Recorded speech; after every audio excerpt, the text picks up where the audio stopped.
The man on the left is a former champion pro wrestler, WWE style.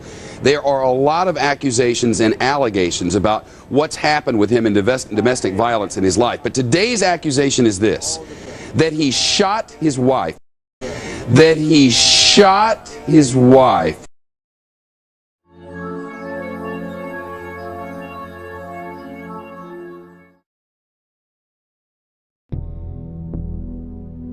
It is often the case with high-profile crimes that incorrect information makes its way through the media.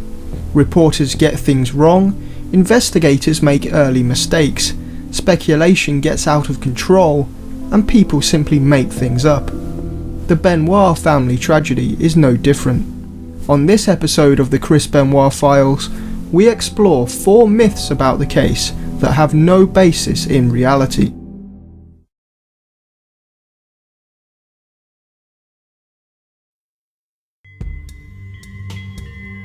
In a rather meandering Fox News piece with Geraldo Rivera and Bill O'Reilly, Rivera suggests there is some kind of connection between the Benoit deaths and Sherri Martel. The authorities say that here is Chris Benoit. He kills his wife Nancy on Friday, June 15th, or Saturday, June 16th. Did you know that on Friday, June 15th, a woman named Sherri Martel also died of unnatural causes related to drug use? Who is Sherri Martel? She is another woman connected to this group of professional wrestlers. Indeed, the guy who was the original husband of Chris's wife Nancy, the one he allegedly murdered, he was this other woman, Sherri Martel's booker and friend. So they're all in that. And she died the same day, Bill, June 15th, Friday, June 15th. In reality, Sherri died on June 15th, and Nancy is believed to have died a whole week later on June 22nd. Sherri was found in her mother's home, and her autopsy revealed she overdosed on prescription drugs. No foul play was ever suspected. We could logically speculate that the tragic news added to any depression and tension within Nancy and Chris's relationship, since Sherri was a close friend, but there is no physical connection between the deaths. There may, however, be a connection in doctor. Sherri lived in Birmingham, Alabama, and the Benoit family home was in Fayetteville in the neighbouring state of Georgia. Following the tragedy, it emerged that Benoit's physician, Dr. Phil Astin, had been prescribing him with testosterone and other prescription drugs. In 2009, he was sentenced to 10 years in federal prison for overprescribing medications.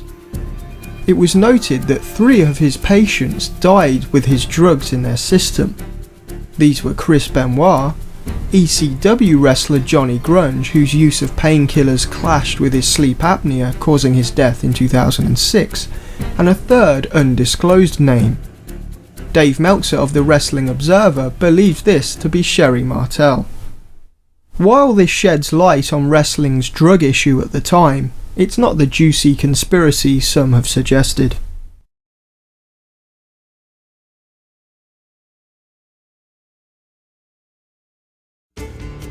The media had a field day once they discovered that Chris Benoit had been taking testosterone. His supposed obsession with steroids even stretched to injecting his son Daniel with growth hormone because he had dwarfism or was small or had Fragile X syndrome. Benoit allegedly choked the life out of his beautiful 7-year-old son Daniel, a boy inflicted with a form of retardation called Fragile X syndrome. Despite the media circus, Nancy Benoit's sister Sandra explained in a 2013 interview that none of this was true. When my sister filed for divorce, we had a legal document created that gave me custody of Daniel if anything happened to Nancy and Chris simultaneously. So when Daniel died, I was his custodian. He did not have track marks on his arms, and the district attorney made a public statement apologising for the mistake. As his custodian, I obtained his medical records, and our lawyer Rick Decker made a statement to the public, the only one made, letting them know that this was 100% false information. Daniel did not have Fragile X. I have his medical records. He was not sick.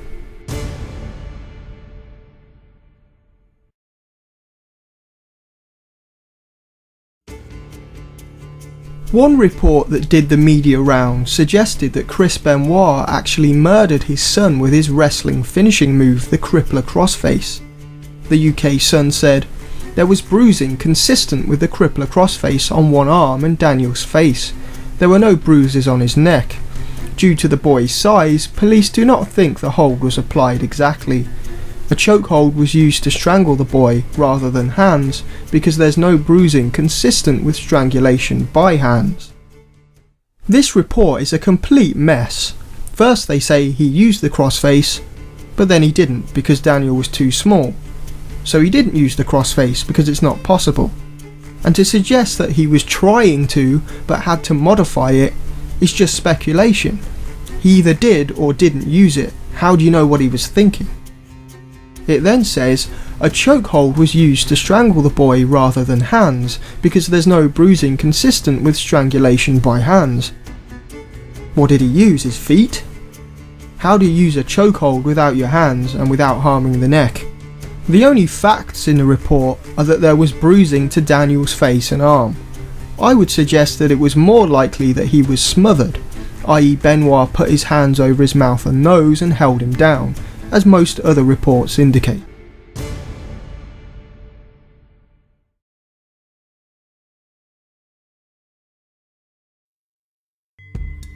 One persistent rumour on the internet is that Chavo Guerrero, who was in phone contact with Benoit around the time of the murders, overheard an intruder enter the Benoit residence. The article reads, Chavo told WWE Magazine that he talked to Chris for a while on Friday night on his house phone. About 45 minutes into the conversation, Chris told him that there was somebody knocking at his door and he was going to see who it was. Shortly after Chris answered the door, there was a scuffle, and then his phone line went dead. Chris could only be reached on his cell phone about 3 hours later. This is very significant. This explains why there was no forced entry. Chris let the killer or killers in. There is no record of Chavo ever saying this in a WWE Magazine interview. You can go back through the archives yourself at wwebachissues.com. In fact, the company made it their policy not to even mention Benoit publicly after it was determined that he was responsible. Chavo has never mentioned this so-called intruder in any other interviews either. It's just a myth. What Chavo has explained many times is that he had a brief phone conversation with Chris on the Saturday around the time of Nancy's death. They were both scheduled for a WWE live event. I went my way, he went his way, and in 2.5 days we were going to hook up again. You know, we were on the road again. So now it's Belmont, Texas, I believe. And this is on like a Saturday or a Friday? This is now Saturday morning. Okay. So the first one we left him probably Wednesday morning. Yeah. So now it's Saturday morning, early. I land in Dallas, my connection, and we always get on the phone and, you know, and coordinate. What time you get in, yeah, the whole deal, I'll pick you up or he'll pick me up, whatever. So I call him, no answer.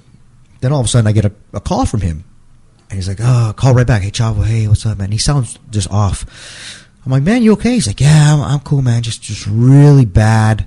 A really just bad weekend. I just, you know, Daniel and Nancy are sick, his wife, you know, and, you know. So you're actually talking to him at this point I'm talking to him, yeah. And this is basically after he's probably killed his wife. Yes. Yeah. Yes. They're sick, you know, and they're not feeling good. And I'm like, all right, cool. And, well, you coming in? Yeah, I missed my flight. But don't worry, I'm going to catch another flight and I'll be there. Okay, I go, just call me when you get in and I'll pick you up, you know, no matter what time it is. You know, we were landing in Houston. I had to drive to Belmont. And I was like, you know, don't worry about it. We're late. No, I'll wait for you. Okay. So he gets getting ready to get off the phone. And he goes, he makes a point of it. It stops. He goes, Chavo. I go, yeah. And he goes, I love you. I said, I love you too, man. Wasn't too off kilter because we always tell each other we love each other. Yeah. But this was really forced. It was not forced. It was really like made a point of it. It was like, hey man, okay, I love you, brother. Okay, no, it was like, Chavo, I love you. I want you to understand this. Basically, yeah. If you don't forget this, coming from a man with very few words. Yeah. I was like, all right, I love you too, bro. So I hung up, and I thought that was strange. So I called him right back. And I go, hey, man, are you all right? I'm fine, man. Like I said, I just had a real hard weekend, and just, real hard weekend. And I had to go take him, Daniel and Nancy to the hospital. And I'm like, oh, okay, man. Well, I'm here. Okay, man. Okay, cool. So then hung up, and that was the last I actually talked to him. I guess he'd called Scott Armstrong too. He and I hooked up. We hooked up, and we ended up driving, waiting for Chris. No call. I'm calling. Hey, dude, did you miss your flight? Did you make your new flight? No call, no answer. Okay, well, I guess we got to drive. Well, if we got to come back, we said if we got to come back and go pick him up, we will. So we went to the show, and the agents were asking, "Where's Chris? This is a house show. Right. House show. Where's Chris? Next day was a pay-per-view. Yeah. In Houston. Well, I'm like, I don't know, man. I don't know. He missed his flight. He's gonna. Okay. So we drive to Houston the next day. Me and Scotty. And still no word. Still no from Chris. We're calling him. Okay, nothing. I get some texts on my phone at probably 5 a.m. and I get text from Chris. So you wake up in the morning, you've got these not texts. Even before. It woke me up before at 5 in the morning. Mm-hmm. So I look at the my text and I'm like, that's weird. It says the dogs are in the enclosed pool area. The garage door is open. I looked at it. I was like, well, that's weird. Is this one of those texts you get? Sometimes you get texts, from 3 days ago you never delivered, and then all of a sudden you got a text. And this is kind of the start of texting. Now it's a little different, but back it was then, 2007. A lot of times, texts didn't come through and they got lost, and all of a sudden you got them. And I was like, well, that's you get weird. Half a text. Half a text, yeah, that was weird. So okay, I wrote it off. Then I get another text from Nancy's phone, from his wife's phone, and it said the same thing. The same text. That's really weird. Okay, whatever. I kind of wrote it off. So then I had to get up in 2 hours. So I got up.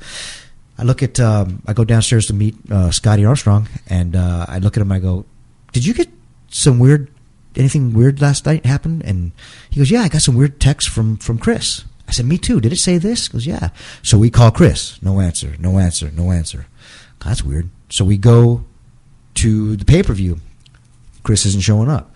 And they're asking us, where's he at? I'm not sure. We're not sure where he's at. Now we're covering for him. We think maybe, blatantly lying for him now. Yeah. We're blatantly, whatever. We're just covering from him. No, I haven't heard from him. I don't know what's going on. Okay, great. Didn't tell us anything about the text, nothing. Did you feel something was going on weird at this point? Something was going on. And I remember Arn Anderson saying, this is later on in the day, because he was supposed to wrestle the pay-per-view. He was supposed to wrestle for the title. The ECW championship against CM Punk. He was supposed to wrestle him, and this is a big match. Mm-hmm. And I remember Arn Anderson saying, you know what, if Benoit didn't show up with no word, he's either has just taken off to like Alaska and is going to be like a merchant marine or something, or he's dead, basically. I remember him saying that, not meaning it is he's dead, but there's something going on for him not to show up. And either option being just as viable, because I could see him just going off to become a merchant marine and saying, and screw being this. gone. Yeah, and being gone. Basically the ending of Dexter. Mm-hmm. Right? And then, so I didn't say anything. We didn't say anything. The next day, we're in Corpus Christi for a super show, another super show. And those damn super shows, man. I don't know what's got me. Yeah. And you still didn't know anything. We still didn't know. We've been calling. So finally, I go to Johnny Ace. I go, Johnny was the head of talent relations. Mm-hmm. I go, Johnny, this is my phone. This is what I got yesterday. And he's like, with his Johnny voice, Chavo, hey, what are you talking about? Why didn't you show me this yesterday? I said, Johnny, we're trying to cover for him. Mm-hmm. Be honest with you, I didn't know what was going on. We're covering for him. He's like, all right, let me get on the phone. So I guess they called Atlanta police or whatever, and I don't know anything about it. That's the last thing I heard. Well, he was scheduled for a live event in Beaumont, Texas, and it was very much unlike Chris not to make live events. And that was on Saturday, correct? Yes, that's correct. And from there, our office contacted Chris to try and rearrange flights and things of that nature so that he would come in on Sunday for the pay-per-view, and actually late that Saturday night into the pay-per-view in Texas. And that was the last we heard of him. The flight was changed, and obviously when he didn't show up on Sunday, we knew that there was something drastically wrong, because his MO was definitely to make all of his engagements. He was a consummate professional from a business standpoint. So we knew something was really wrong. His friends could not contact him. He was not answering the phone. So that's why we sent the authorities over to investigate. But he apparently was contacting friends through text messaging. There were 2 text messages to 2 of his friends early Sunday morning at like 3 or 4 o'clock in the morning. They were very strange, hence another reason to contact the authorities. But It was things of like the side doors open, things of that nature, and the dogs are corralled in the pool. It was very strange. A timeline of events was published on WWE's corporate website. On the Monday at 12:30 p.m, WWE was notified of the text messages that Chavo and other co-workers received. At 12:45, WWE contacted the Fayette County Sheriff's Office and requested them to go to Benoit's residence. Then at 4 p.m, WWE received a call from the County Sheriff's Office advising that they entered the house of Benoit and found 3 deceased bodies. They then went ahead with the tribute show, presumably before all the information was known. Do you think if Chavo, one of Benoit's closest friends, really heard an intruder, they would have kept it secret? Or if he did do this mythical WWE magazine interview, that this would be the last time we would have heard of it? Obviously Benoit's co-workers concluded that he was acting strangely, but that does not mean there was a wider conspiracy, and none of them have expressed views of that nature. There is, however, one piece of information that has not been fully investigated, and that's the sighting of then WWE talent Dave Taylor outside the Benoit residence shortly before the police arrived. Benoit's neighbour Holly was the first port of call after WWE had contacted the authorities and they decided to investigate. She was instructed by police to enter the property before they got there to secure the dogs that were running around the yard and check on the Benoits to see what was going on. To her shock, she discovered the bodies, and upon fleeing the house, she claims to have seen Dave Taylor and his wife Lisa carrying a platter of deli food towards the house. Of course, this certainly doesn't mean Dave Taylor was in any way involved in the murders. Having heard the family had been sick and his friend no-showed some events, it's likely he was just checking up on them and making sure there was some food in and everything was going well. In his book Chris and Nancy, wrestling critic Irv Mushnick was a bit more cynical, suggesting Taylor may have been sent by WWE to lurk around and get certain facts early to prevent a PR problem. During the tribute show, William Regal appeared like he may have known something early. You know, it was interesting because I remember Regal on that tribute. He was the one guy that kind of he wasn't gushing. Like, remember everyone else was like Chris was the best and so much respect, and Regal was like, well, you know, it was a great performer in the ring, and whatever happened. There was some kind of weird thing there. He knew something had gone wrong that night, and maybe because he lived in Peachtree City in Atlanta with Chris, but it's possible that some people in WWE got wind that this was some kind of murder scenario, but went ahead with the tribute show anyway. That's the only conspiracy. Don't forget to join us next time as we continue to explore the Chris Benoit Files.